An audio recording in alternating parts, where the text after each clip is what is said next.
Bismillahirrahmanirrahim. Alhamdulillahi Rabbil Alamin, wassalatu wassalamu ala sayyidina wa nabiyyina Muhammad wa ala ahlihi tayyibin at-tahirin, wa sahbihi al-muntajabin, wa ala jami'il anbiya'illahi wal mursalin. Me emrin e Allahut të gjithëmëshirshmit më shplotit. Falënderimet më të sinqerta vetëm për Allahun e madhëruar. Paqja dhe mëshira e Allahut qofshin mbi profetin Muhammad, mbi familjen e tij të pastër, mbi shokët e tij të zgjedhur dhe mbi të gjithë të dërguarit dhe profetët e Allahut xhaleshanhu. Të nderuar dëgjues dhe shikues, ju përshëndes me përshëndetjen e bukur islame. Assalamu alaikum wa rahmatullahi wa barakatuhu. Paqja, mëshira dhe begatit e Allahut qofshin mbi ju. Për ditën e sotme do të flasim rreth temës dita kur askush nuk do të shpëtoj përveç se me mëshirën e Allahut. Në jetën e kësaj bote, njeriu shpesh e mat suksesin me pasuri, pozit, fam apo lavdërime nga njerëzit. Mirpo, Islami na mëson se ekziston një peshore tjetër, shumë më e drejtë dhe shumë më e saktë se çdo vlerësim njerëzor. Është peshorja e veprave, ajo peshore hynore që do të vendoset në ditën e gjykimit dhe në të cilën do të peshohet çdo fjalë, çdo vepër, çdo qëllim dhe çdo hap që njeriu ka bërë gjatë jetës së tij. Kjo peshore nuk gabon, nuk padrejton askënd dhe nuk ndikohet nga pasuria, pushteti apo fama. Në atë ditë nuk do të ketë rëndësi se çfarë mendojnë njerëzit për ne, por çfarë di Allahu për zemrat tona dhe çfarë kemi sjell pranë tij, pranë Allahut. Allahu i madhëruar thot në Kur'anin e shenjtë: Bismillahirrahmanirrahim. Ne do të vendosim peshoret e drejta në ditën e Kiametit dhe askujt nuk do t'i bëhet padrejtësi. Edhe sikur vepra të jetë sa një kokër sinapi, ne do ta sjellim ata dhe ne mjaftojmë si llogaritas. Ajeti 47 i surës Anbiya. Ky ajet na jep siguri se drejtësia e Allahut është absolute. Asnjë vepër e mirë nuk humbet dhe asnjë padrejtësi nuk mbetet pa u gjykuar. Edhe një buzëqeshje sinqert, një lot pendimi, një fjalë e mirë apo një ndihmë në vogël për një besimtar do të ketë pra peshën e saj në atë ditë, pra në ditën e gjykimit. Peshorja e veprave nuk mat vetëm sasinë e veprave që ne kemi bërë, por mat mbi të gjitha dhe vlerën e tyre. Dy njerëz mund të kryejnë të njëjtën vepër, të dy mund të falen, por njëri mund të shpërblehet më shumë se tjetri dhe tjetri mund të mos marrë asgjë nga ajo vepër që ka bërë, sepse ndryshimi këtu qëndron te niyeti dhe sinqeriteti që ti kishe në kryerjen e asaj vepre. Profeti i dashur, profeti Muhammad, paqja dhe bekimet e Allahut qofshin mbi të dhe mbi familjen e tij, ka thënë: veprat vlerësohen sipas qëllimeve dhe secilit i takon ajo që ka pasur për qëllim. Prandaj, peshorja fillon të ndërtohet së pari që në zemrën tonë. Niyeti i pastër e bën një vepër edhe vogël qoftë të peshojë më shumë se sa një vepër e madhe po me niyet të keq. Një nga pyetjet më të rëndësishme që mund t'i bëjmë vetes janë: çfarë do të peshoj më rënd në peshoren time në ditën e gjykimit? A do të jenë namazet e mia, agjërimi im, bamirësia, dashuria për Allahun, profetin dhe ehlibetin, apo do të jenë mëkatet, padrejtësitë dhe neglizhenca jonë? Kurani na tregon qartë rezultatin e asaj dite, teksa thot: sa u përket atyre, peshorja e të cilëve do të jetë e rëndë, ata do të jenë në një jetë të kënaqshme, kurse ai, peshorja e të cilit do të jetë e lehtë, vendbanimi i tij do të jetë zjarri. Ajeti 6 deri në ajetin e 9 të surës Qarja. Pra, sa madhështore janë këto ajete kuranore dhe shpjegimi i tyre. E gjithë jeta jonë mund të përmbledhet në dy gjendje: në peshoren e rëndë dhe në peshoren e lehtë. Nuk ekziston një rrugë e tretë. Pra, njeriu ose zgjedh pra të fitojë dhe të marrë të mirat edhe në botën e tjetër, ose zgjedh pra të jetë lakmitar, të jetë i humbur në këtë botë dhe në botën tjetër. Për këtë arsye, çdo ditë është një mundësi dhe më shumë për të shtuar diçka në peshoren tonë. Pra çfarë nuk kupton kjo? Pra veprat e mira, sjelljen e mirë me njerëzit dhe të ecim siç na ka urdhëruar Allahu i madhëruar. Shumë njerëz në vlerësojnë veprat e vogla.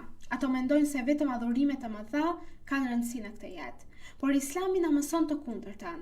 Një fjalë e mirë, një largimi, një pengese nga rruga, falja e dukujt, respekti ndaj prindërve, ndihma ndaj jetimit, vizita e të somurit, apo qoftë edhe një buzëqeshje e sinqert, mund të bëhen shkak që peshorja të anoj në favorin tënd. Imam Sadiku paqja qoftë mbi të ka thënë: mos e nënvlerësoni asnjë vepër të mirë, sepse nuk e dini se cila prej tyre do të kënaqë Allahun.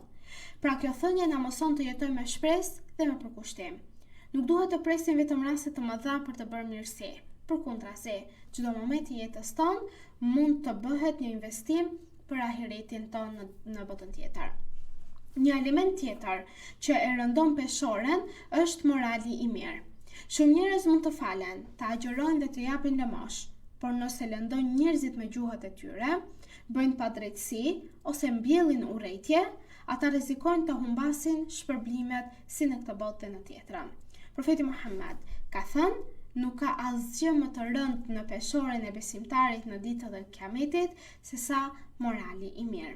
Pra morali nuk është thjesht ajo sjellja e bukur, por është një adhurim që peshon rënd tek Allahu i Madhëruar. Një buzëqeshje ndaj familjes, durimi ndaj njerëzve, falja e gabimeve dhe budësia në komunitet dhe në komunikim mund të kenë peshë të madhe më shumë se sa veprat që duken madhështore në sytë e njerëzve. Nga ana tjetër, mëkatet nuk ndikojnë vetëm në shpërblimin tonë, por edhe në peshoren e veprave që na pret në botën tjetër. Gënjeshtra, përgojimi, shpifja dhe padrejtësitë, arroganca dhe shtypja e të tjerëve janë barre rënd këto për shpirtin dhe kjo barë vazhdon me njeriu në momentin që ai nuk pendohet për këtë që ka bërë, vazhdon dhe e ndjekin atë deri në ditën e fundit. Në ditën e gjykimit, ato nuk falen vetëm me pendim, por kërkojnë që të drejtat të kthehen tek pronarët e tyre ose ata të falen. Imam Aliu paqja qoftë mbi të ka thënë: llogaritni veten para se të llogariteni dhe peshojeni veprat tuaja para se të peshohen ato për ju. Kjo është një këshill që duhet të na shoqërojë ne si besimtar musliman çdo mbrëmje. Çdo ditë mund të bëjmë një bilans të vetes dhe të pyesim: çfarë bëm ne për të fituar ahiretin? Kë kënaqem ne sot dhe kë lënduam? A u afruam më shumë Allahun apo u larguam prej tij?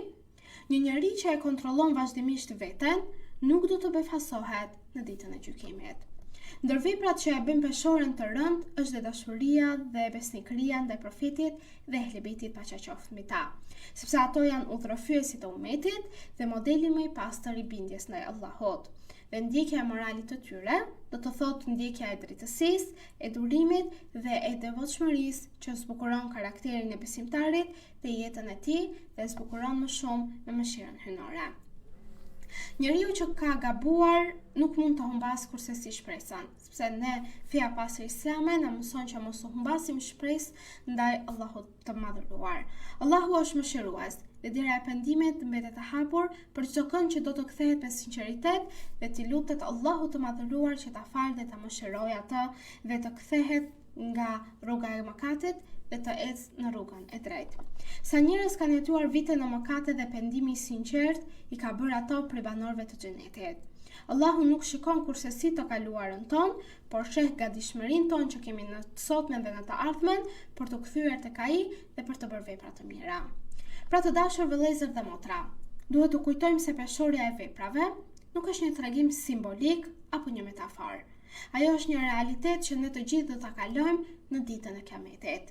Çdo frymëmarrje që bëjmë sot dhe një lëvizje që bëjmë sot është një mundësi për të shtuar diçka në atë peshore. Çdo namaz i falur me përkushtim, çdo ajet i lexuar me vëmendje nga Kurani, çdo sadaka ose bamirësi që kemi dhënë, çdo falje ndaj dikujt, çdo lutje për prindërit sidomos dhe çdo vepër e mirë e bërë vetëm për hir të Allahut do të jetë një dritë në atë ditë kur njeriu do të ketë më shumë nevojë se kurrë për të. Ne të jetojmë me vetëdijen se një ditë do të përballemi me veprat tona në botën tjetër, do të dalim para Allahut të Madhëruar dhe të dalim para Zotit të Gjithësisë në mënyrën më të bukur, ashtu siç do Allahu i Madhëruar prej nesh dhe të gjithë e dim njeriu është mëkatar, njeriu gabon, por më i miri prej nesh është ai i cili e kupton gabimin, kthehet nga ai gabim dhe pendohet me pendim të sinqert ndaj Allahut të Madhëruar. Prandaj le të mbushim jetën tonë me besim, me sinqeritet, me moral të lartë, me drejtësi ndaj dokujt dhe sidomos dashuri për Allahun, për profetin Muhammed dhe ehlibetin e këtij të dërguari, sepse ato janë udhërrëfyesi janë, ato janë drita të cilat me mëshirën e Allahut xhaleshanu në fillim dhe me ndërmjetësimin, shefaatin e profetit dhe ehlibetit, inshallah do të fitojmë xhenetin e Allahut të madhëruar. Në këtë moment të nderuar dëgjues dhe shikues, duke ju lënë mbrojtjen e ndihmën e Allahut xhaleshanu, ju përshëndes me përshëndetjen e bukur islame. Assalamu alaikum wa rahmatullahi wa barakatuhu. Paqja, mëshira dhe begatit e Allahut qofshin mbi ju.